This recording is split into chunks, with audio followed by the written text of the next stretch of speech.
في سابقة تاريخية تدخل عبد المجيد تبون بعد بدء الحرب بين إيران وإسرائيل، حيث قال أن موقف الجزائر من القضية الفلسطينية هو موقف مبدئي ثابت نابع من تاريخنا الثوري ومن إيماننا العميق بعدالة قضايا التحرير في العالم.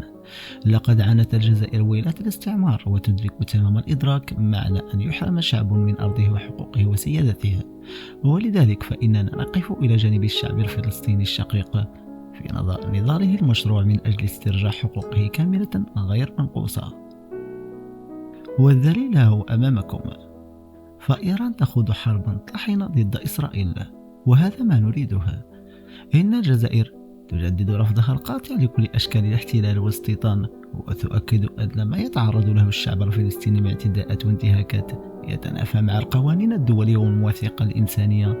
إن السلام الحقيقي والعديد لا يمكن أن يتحقق بالقوة أو بفرض الأمر الواقع، بل يقوم على أساس إنهاء الاحتلال وتمكين الشعب الفلسطيني من إقامة دولته المستقلة ذات السيادة وعاصمته القدس الشرقية.